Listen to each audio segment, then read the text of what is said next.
business needs finance. And agriculture, as we all know, is capital intensive. It's a lot of pumping in money. The inputs are not cheap. Today, we share the story of this Nigerian lady who left her banking job to start a fish farm in Abuja, Nigeria. When I started, I was working in the bank for like 2 years before I eventually focused on farming. If I tell you that each pond can give you 5 million naira profits, there are a lot of untapped opportunities for people. Farming is welcoming. The moment you bring yourself down, you want to learn and grow, you will do well in farming. We are going to be discussing how she started and how she is successfully breeding a certain hybrid catfish, the challenges she has faced so far, and lots more. I did Clarias. The Clarias did not do well, so I had to let go of it, and then I brought in this species. This species is actually more resistant. I know so many people that spend so much money, 20 million to feed fish, and they only sold for like 15 million. And you're thinking, where did the other 5 million go? At least if I'm not even going to make profits, let me see my money back. As always, it's going to be an exciting discussion, so do well to watch till the end. Also, don't forget to like and subscribe so YouTube can recommend to more people. Thank you.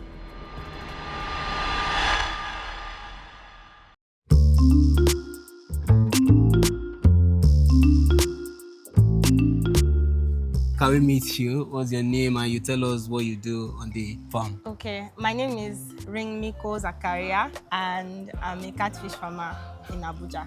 Tell us more about catfish, the fish in particular. Tell us more about, are there specific type of catfish or they are all the same? Just tell us about it. Yes, so for what we do on this farm, we do the hetero Branchus bidosalis catfish. That's what it's called. A lot of people don't care about the difference. It's slightly different from the normal Clarias in terms of feed consumption and duration. The growth is also different and the rest. There's Clarias, there is hybrid, which is a mating of the Clarias and the hetero. Okay. That's what gives hybrid. So hybrid combines some of the characteristics of the Clarias and some of the characteristics of the hetero to give. So that was done to improve the growth rate of the hetero, because the hetero does not really grow fast, but it has the tendency to grow very big. Oh. Yes. So is it those kind of catfish that when you see they are bigger, I do see some catfish and longer. Yes, some can get up to like the length of a human being. Oh, yes. So those are the kind of fishes I do see them online, but that's good. That's nice. So what prompted you to choose that particular kind of fish compared to the First of all, this is Abuja, and there's a market for big sizes of fish here. Okay. Yes. So most of our customers that buy from us are, the high caliber kind of people that want to see big fishes on display.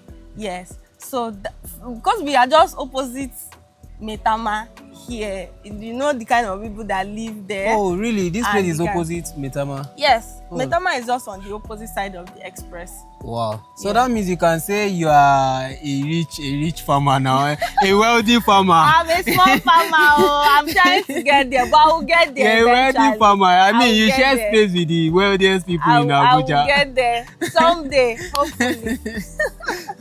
So because we have that market, we're able to, it prompted us to grow those sizes of fishes. Okay. So number one, it's not everybody can do it because it takes longer to get to that size. The normal Clarias you could just sell at 6 months, even less if you want. But this one, you are not doing anything less than 10 months. Less than 10 months for you to get to that size. Yeah, for it to even, if you even need it bigger, you can leave it for 2 years. It will keep getting big, even up to 15-20 kg for one fish. And it's also premium, so people pay a little higher for it. So it's not the normal. Like how much they pay for a single one if you want to sell? We sell per kg. So if one fish weighs 10 kg, you're paying like 50,000 naira for one fish. 50,000 naira. Yes. So if I'm buying like 10, that's like 500,000 naira. The bigger the better. But right now, because we do them in 1 year, you can get like maybe 3, 4, 5 kg. You can get 5 kg in 1 year. So if you want to get 10 kg, you know you have to double. Yeah, Yes, of course, yes. of course. So it takes longer, and honestly, you have to keep spending money because they are waiting for 2 years does not mean you will not feed them. You'll be feeding them for that 2 years. So your pocket will fill it. Of course. Yeah. So what does it take? Like, how much do you use in feeding them? You know, starting from the, you know, when they were little, they were small, to when they are ready for the point of sale, just like you mentioned. How much do you think would feed them, you know, within that interval? How much do you think? Depends on the kind of feeding you do. So we do a combination of pelleted feeds and poultry byproducts from the poultry. We do a combination of that to help us reduce the cost of production, of course. But roughly, if you're looking at maybe 1,000 fishes for a period of 1 year, you should be looking at 7 million naira. 7 million naira. Yes, for 1,000 fishes. Oh wow! Yeah. And in a pond, you have like how many fishes in a pond? So at first you can put any number you want, but as they grow, you have to keep giving them space. So the maximum you can put in a pond, in a big pond, should be maybe like 600 if they are big. If they are big. Yes. So anything from when they get to 2 kg, okay, you have to give them like 600 in a big pond, not a small pond, big pond, because they need more space and they need, you know, more water. More water. Yeah.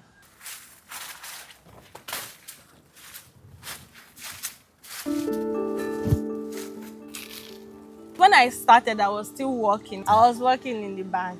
You're working in the bank? Yeah, I was working in the bank during that time for like 2 years before I eventually focused on farming. So you left banking to focus on farming.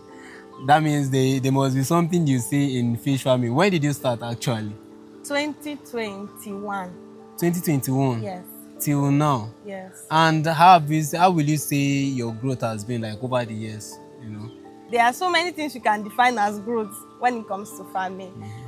But for me, I think I've actually grown substantially, like from when I started, you know, overcoming the challenges. I mean, I'm still encountering challenges even right now. But the fact that I was able to overcome them and move on and encounter bigger challenges, I think to me that's growth. Can you tell us like the challenges you face, you know, in running the fish farming, especially this particular breed of fish? So I'll start with the challenges that is common to farming. Is security. Okay. Security is a big problem for, you know, the farming business in general. And secondly, I would say staffing. Getting staff who can do the job very well, because is a skill. A random person cannot know what to do on this farm. Like you now that just came in. You don't know. Except you don't know what to do on this farm. You don't even know. I'm sure you don't. You've not fed catfish before. I don't even know how to, except to hold camera. I can only hold camera. So handling fishes need technique. You know, handling the equipment that we use on the farm needs technique. Feeding as well. You know, you have to learn how to do these things. So getting people who are skilled and willing to stay to do it has always been a challenge. Yeah, it has always been a challenge. So I would say those are like the two challenges that I've faced so far. And then with catfish farming, one of the biggest challenges of catfish farming is infection. Infection? Yes, their disease. Because they live in water, the moment the water is contaminated, there's a problem. And because we use water from like the natural source, we don't regulate it. We don't do any cleaning. Clean. We don't do any water purification method. We don't do anything. It's the way the water is coming, the way That that's is the where way it's you put entering it. the pond. We don't have the facilities for that yet, but hopefully someday we will. So But yeah. how do you now tell if the water is contaminated? So you are not able to tell if the water is contaminated, but if you see that your fish is, acting, from observation, they're not doing well, they're not swimming properly, because it's important for you to see how they swim, especially maybe during feeding time. They're not swimming properly, then you know there's a problem. Now, when it comes to diseases, right, water is only like a percentage of what causes diseases. There are a lot of other things that causes diseases. Oh, like what? Overstocking the pond. So when you overstock the pond, you leave the fishes to compete for space and oxygen. So the moment the oxygen level in the water drops, your fishes are already struggling. They are already, competing for it. And catfish, their competition It's high. is high. True. So at that point, it becomes survival of the fittest. So that's why it's always advised that you stock according to the size of your pond and according to the water availability or in the environment. So someone who has plenty of water gushing and can afford to run a flow-through system with fresh gushing water might stock more fish than you who, your water supply is just, a little managing like that. I would say the water supply is not as, it could be better, like cleaning, purification, and the rest. Maybe getting a pump, Okay. even if it's just like a solar pump that keeps the water running, steady and all. So Okay. So what are like the medications you give the fishes?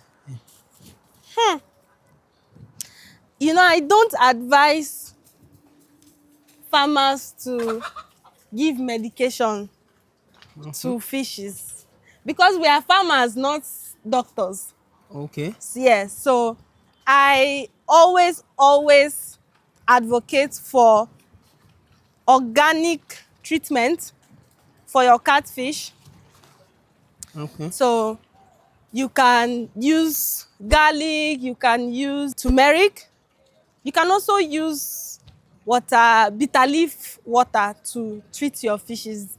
These are just natural antibiotics that can help them, fight bacteria and fungi, because most of the diseases are bacterial diseases and fungi infections. Yes, so those three can adequately fight against bacteria. Oh. So instead of using antibiotics that are medication for humans, using it, and you're not using it in the right way on the fishes. When you administer antibiotic to animals, right, there's supposed to be a withdrawal period before it can be consumed into the human body. Because if there are still leftovers of the antibiotic in the human body, the body would also recognize it as a drug. Oh, okay. Yes. So there has been many cases of people who are resistant to some antibiotics, and scientists have connected it to the food that they consume, the protein that they consume. So as you're taking this antibiotic, you're consuming it through the meat that you buy. You're not even aware sometimes. You just eat it. Your body keeps recognizing it as a treatment, but it's not an adequate treatment. So your body builds a resistance against it. So yes, we don't, on this farm, we don't promote antibiotics. We don't promote over-the-counter medication for our fishes. Before we continue, I would like to talk about the sponsor of today's video. Today's video is sponsored by our community member. A while ago, we put out word that we are looking at getting a new drone for the channel, and luckily for us, we got sponsored by one of our community member. And if you would notice, most of the drone shots in this video is as a result of this. So this is saying a big shout out to you guys for making this dream come true. Thank you guys for believing in Yomi, and let's get right back into the video. So how do you manage your supply of fish? Like, who are your customers, in terms of supply? So we have a market that we supply to um, here in Abuja. Okay. Yes, so they buy from us whenever the fishes are matured and up to the sizes that they want. They buy from us. Okay. Yeah, so we have a market for that. Oh, wow, that's good. We don't have to run around and I, look for buyers all the time. looking at the number of ponds you have right now, how For many 1 fish year. did you put in the first year? In the first year, I did clarias. Clarias. Yes, I did clarias. I didn't do This other one. this species. Okay. I did clarias, and because of the water management issues, Okay. because the water wasn't changing fast, the clarias did not do well. Oh. It did not do well, so I had to let go of it, and then I brought in this species. This species is actually more resistant to. It's like a mud fish. It's more Really? resistant. It doesn't need too much of changing water, changing. No, it just it does fine with the little habitat. oxygen it can get. So that's why we decided to, bring it here and make it our type of fish that we do here. The first hetero that I ever started was 400 pieces. 400. Yes, and I did it for 1 year. And right now you have like how many fishes? I know you've Right. done like other cycles. How many cycles have you done? I've done so 5. No, yeah, I would say this is the 5th one. Since I Okay. started in 2021, 21. this is the 5th one, because I make sure that I do 1 year. So at that 1 year, I'm already getting like 3 kg, 4 kg, 5 kg 5 kg. inside. Yes. Wow. So I would say this is the 5th one. You have how many catfish right now? This last one that I put was 3,000. 3,000. Yes, 3,000. So I will do that for 1 year. 1 year.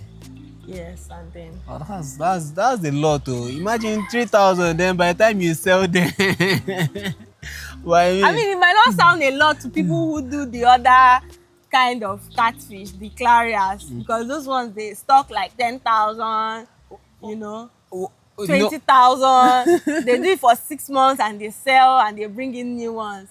So that's why I said the technique is different when it comes to this one. Is there any special technique, anything in particular that you can mention in raising both catfish?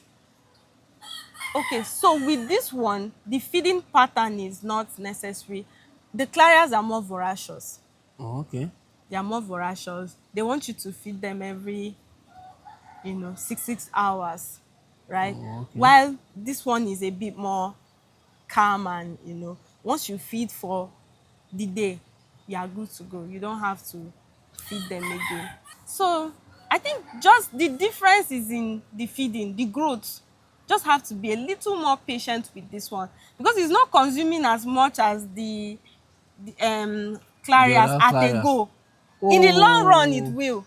Okay. In the long run, it will. It's just like spending 10 million naira in 6 months and spending it in 1 year. In 1 Which year. one is more easy on your pocket? Is the 1 year? In 1 year. So yes, that's how it is. If you are just a farmer that you don't take things easy, then this one is. Well, so whichever one you do, you must spend money. You must spend money. You must spend money because fish feed is very expensive, so you must spend money. How much do you buy like a bag of fish feed? Depending on the size. So we have different sizes for different growth stage of the fish. So they sell by the sizes. The smaller ones should be about 31K. That's the 2 mm. Oh, okay. Which is higher in protein and it's for smaller fishes. When fishes are smaller, they need more of crude protein. It's called crude protein. So they need more of that to be able to develop and, have flesh and the rest, form well. But the moment they get to maybe 6 months, they're already consuming other kinds of sizes. That's the 6 mm or the 9 mm. The 9 mm. Has lesser crude protein. Okay. Yeah, so it has more of like I would say just carbohydrates, just to make them grow bigger and heavier in To boost size. their, So yeah. those ones are around 20 a bag. I think the last one I bought was 25,500 for the 9 mm. 25,500. Yes. Has the price been consistent or it changes over time? It changes. It Okay. changes. It's always changing. That's what I can say about them. And I can see like we have like lots of ponds on this farm. Is it that you met the pond actively in operation, or you more like sort of started it, just give us like a random background of how the whole thing started when you decided that you want to start fish farming on this farm. Yes, so there were already ponds that were active. There were people that were already doing business here. When I showed interest, I spoke to the person, so they were able to bring me in, Okay. carve space for me, and like that. And I then kept expanding and expanding. So, but there were already people doing business here. It's not Business, yeah. something that I came to revive. So Okay. it's like a shared farm. Oh, okay. This particular farm Yes. till now. Yes. Oh. So everyone does his business independently, but we share other things like space, staffs, and the rest. The how many ponds do we have here on the farm? I think we have about 60.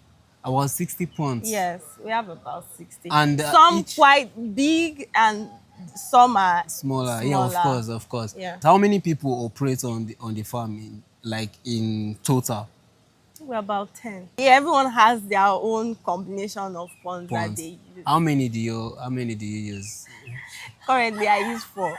4. Yes. 4 big ones.